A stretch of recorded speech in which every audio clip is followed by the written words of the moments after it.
자, 다음 페이지. 그래서 아까 이렇게 사이검사를 그렇게 했어요. 사이검사를 해가지고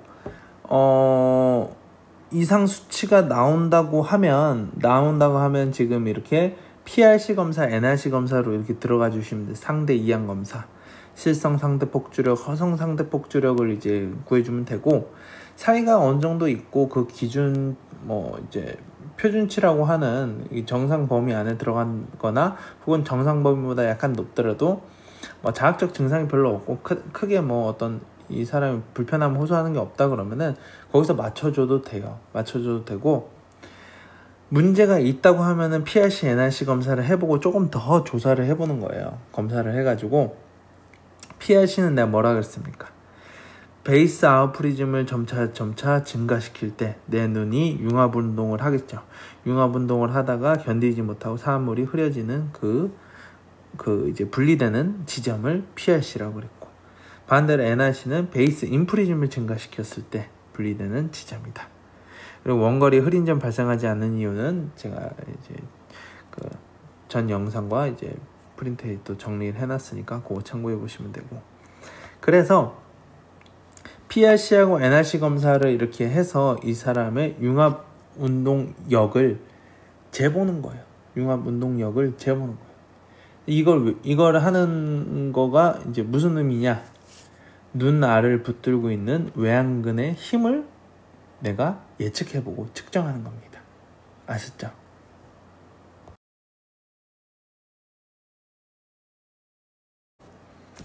그래서 우리가 이제 이거를 기준으로 해가지고 PRC하고 NRC 검사를 정확하게 데이터를 잘 내야 되는 이유 중에 하나가, 이거를 기준으로 해가지고 내가 실제로 그 양한시 이상 처방, 프리즘 처방을 할 때 이 값을 가지고 처방을 해요. 그러니까 굉장히 중요한 거 아닙니까? 그죠? 우리가 이 사람의 근시도수, 난시도수 그거 검사하는데도 시간을 꽤 투자해요. 실무에서도 5분 이상은 투자를 합니다. AR 검사를 하고, AR 검사에서 나온 검사를 참고를 해가지고 내가 조금 더 세밀하고 정확하고 실수 안 하도록 자각식 검사를 해요. 물어보면서 계속 지금은 C표가 어떻습니까? 지금은 잘 보입니까? 지금 어느 방향이 더 선명한 방향이 있습니까?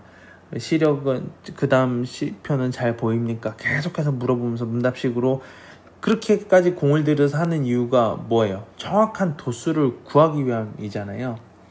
이것도 PRC 검사, NRC 검사도 내가 정확하게 하려 그러면은 어떻게 해야 된다고?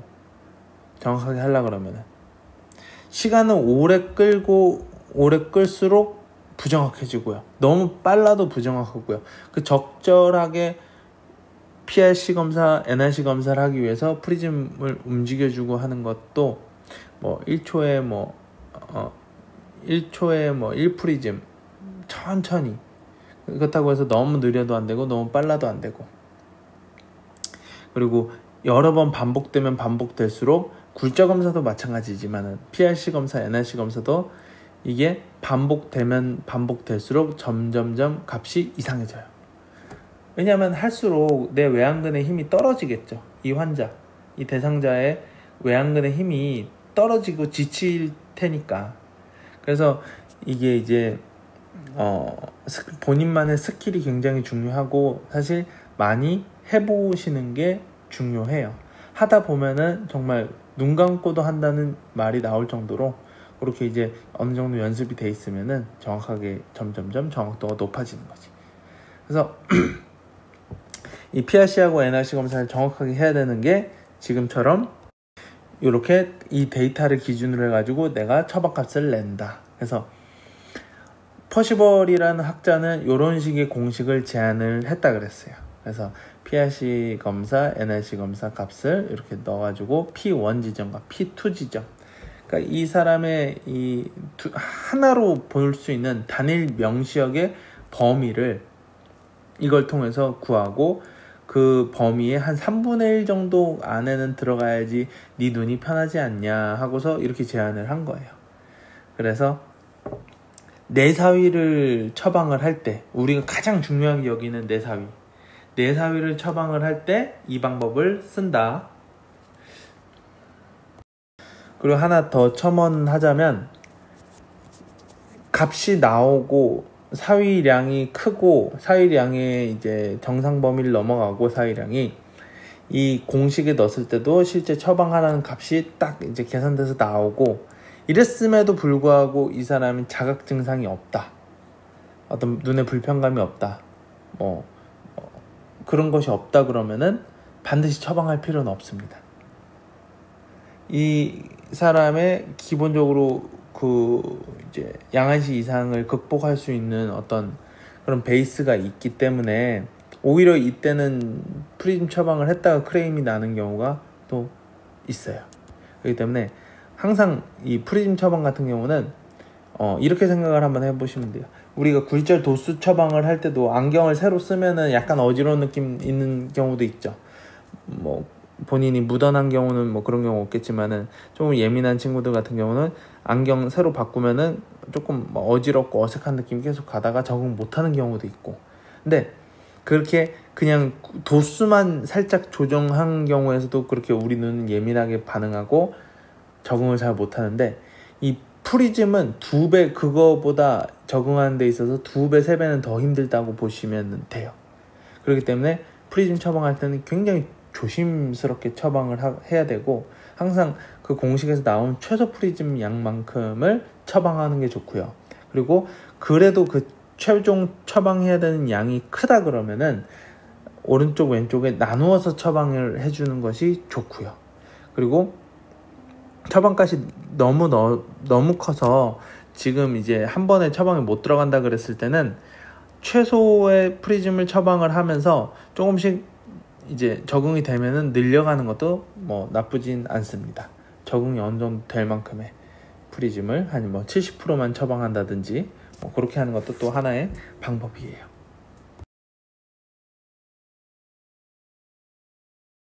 외사위는 프리즘 처방을 하는 경우가 굉장히 적다 그랬어요. 근데 만약에 처방을 해야 되는 상황이 있다 그러면은 슈어드라는 학자가 이렇게 제안한 공식을 대다수의 학자들 그리고 임상의 전문가들이 많이 사용을 한다.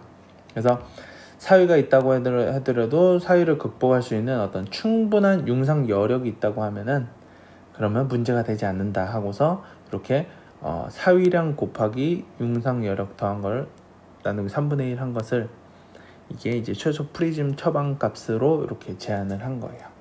그래서 우리가 실무에서는 거의 외사위양 같은 경우는 조금만 훈련을 해주면 된다 했는데, 만약 처방할 일이 있다고 그러면은 처방을 해야 되는 상황이다, 시훈련이 잘 안 듣는다, 시훈련 하나의 상황이 아니다 하면은 이렇게 이제 처방을 할 수도 있습니다.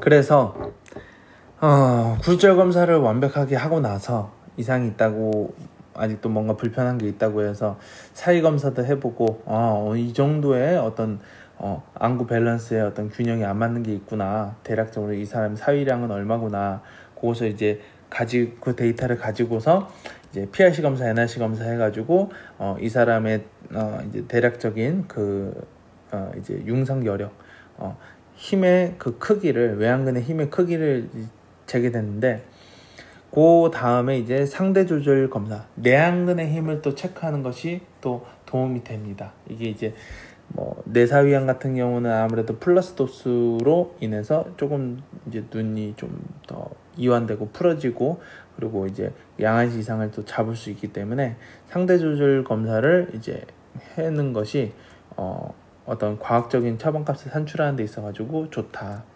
조절력 분석하는 데도 이용이 되고요.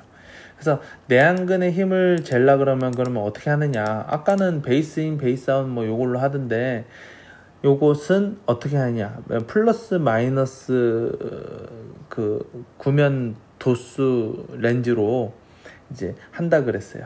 그래서 이제 NRA 검사를 먼저 해주시고요. 그 다음에 NRA 검사가 다 끝나고 나면은 PRA 검사를 해주면 된다 그랬어요.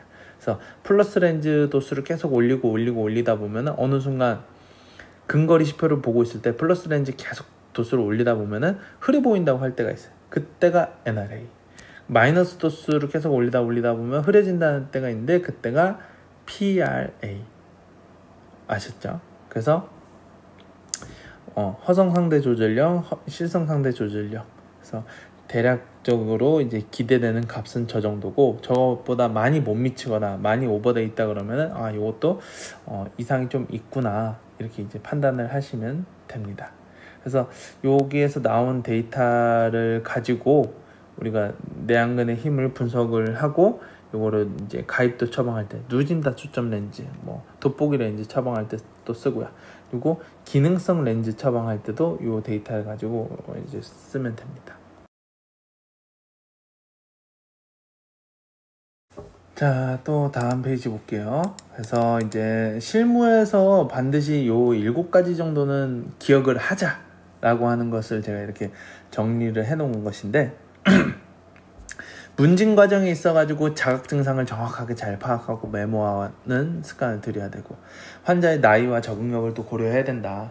어떤 양한시 이상의 처방값이 나오더라도 만약 이 사람의 대상자가 연령이 40대 이상이다. 그러면은 한 번 더 고려를 해보셔야 돼요.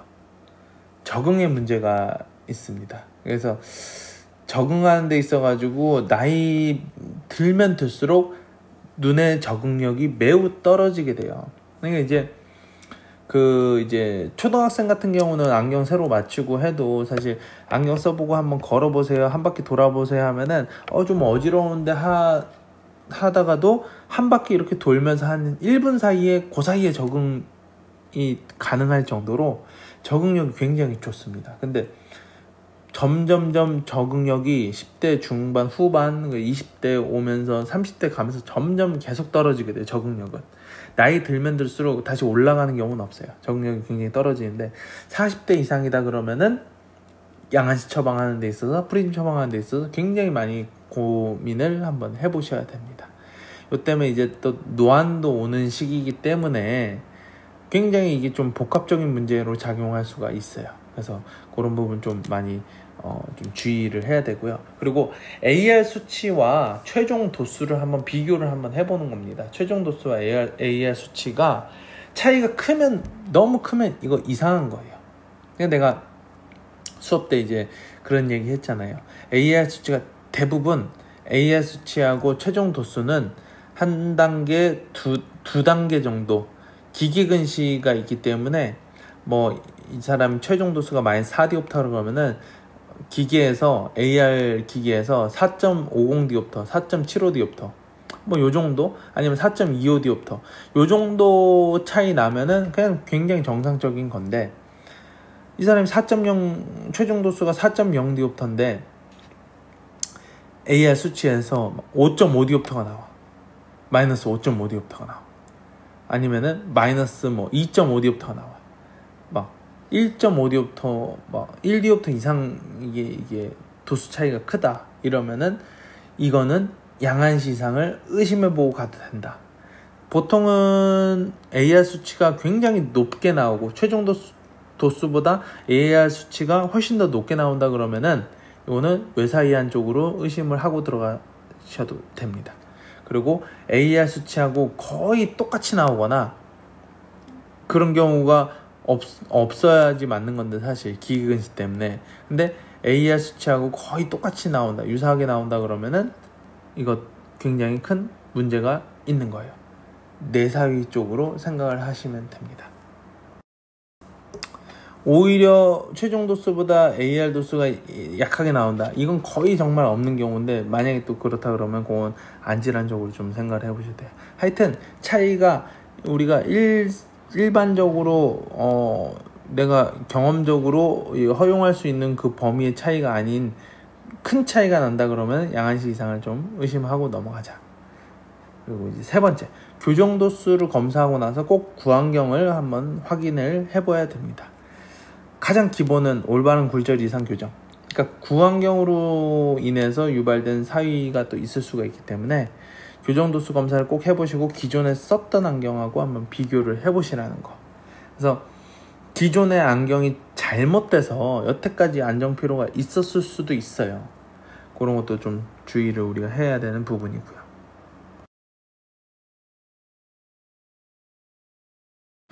네 번째, 사위도 검사. 사위도 검사 해가지고 정상 기준 데이터가 나온 것이 많이 있잖아요. 그래서 기존에 연구되어 있는 뭐 통계치가 있기 때문에 그거하고 한번 비교를 한번 해보시는 겁니다.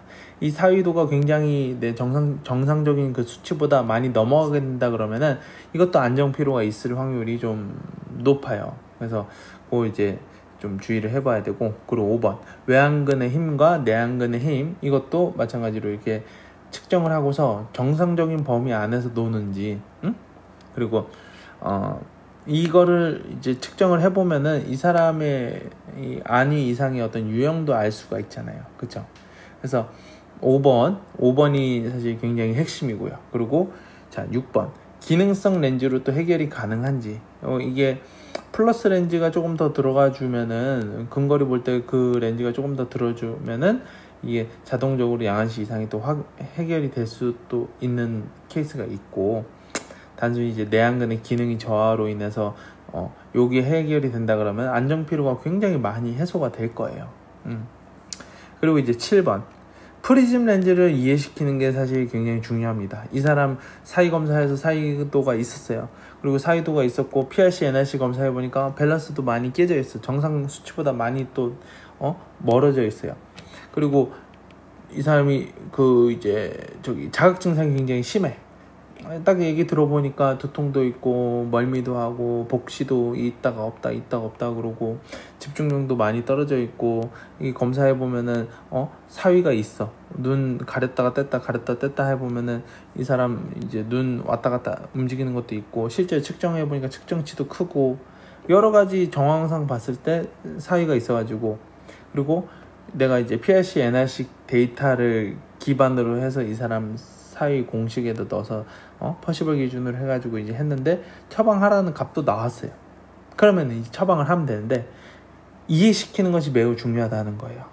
생소한 개념이에요. 처음 들어보는 개념이에요. 기존에 이제 그 일반적인 사람들은 안경원에서 근시원시 난시 도수 넣었다 뺐다 이것만 이제 생각을 하고 콘택트 렌즈 팔고 뭐 이 정도 생각을 하지, 프리즘 렌즈라는 거, 뭔가 특수한 이런 개념, 굉장히 좀 거부감이 있을 수도 있어요. 처음 들어보는 거니까. 이거 괜히 가격만 비싼 게 아니냐, 그리고 이런 거는 이제 병원에서 해야 되는 거 아니냐, 또 이렇게 생각을 할 수가 있는데, 그렇기 때문에 프리즘 렌즈가 뭔지, 그리고 내가 지금 이제 처방할 이 렌즈가 뭔지, 그리고 그 렌즈를 처방하기 위해서 내가 지금 어떤 이 이제 근육의 힘을 테스트하고 눈의 피로도를 측정을 했다라는 것을 굉장히 자연스럽게 이해를 시키는 과정이 굉장히 중요하다.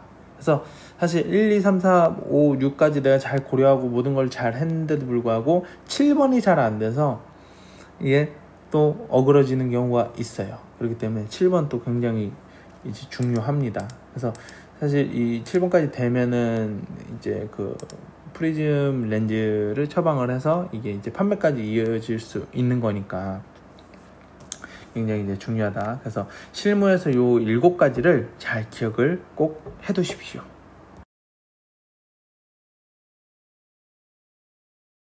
그래서 이 페이지는 지금까지 쭉 해서 눈 검사에 대한 모든 이 부분의 어떤 그 순서도를 이렇게 쭉 내가 이렇게 좀 정리를 해 놓은 거예요.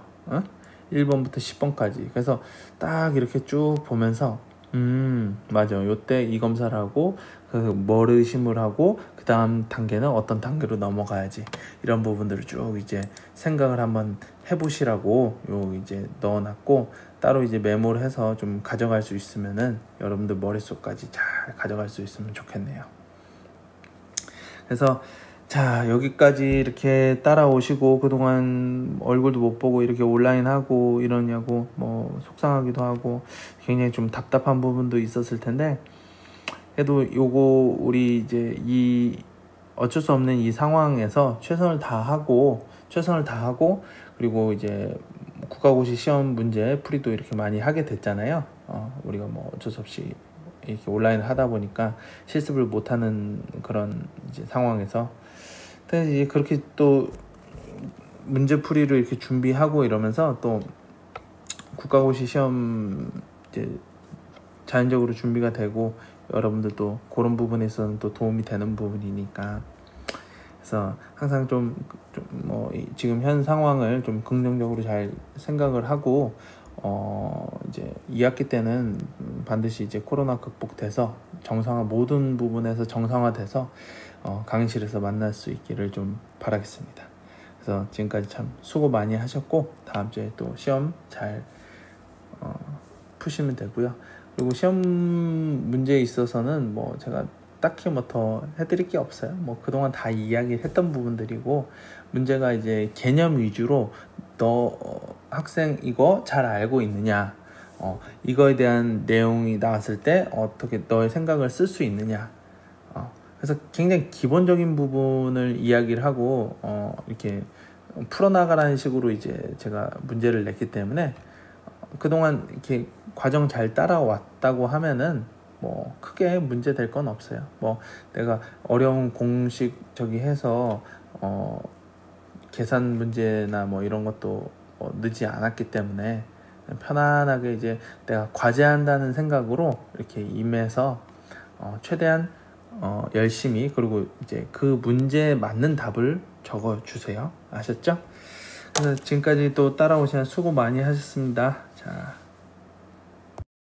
그럼 시험 준비 잘 하시고요. 참 수고 많이 하셨어요.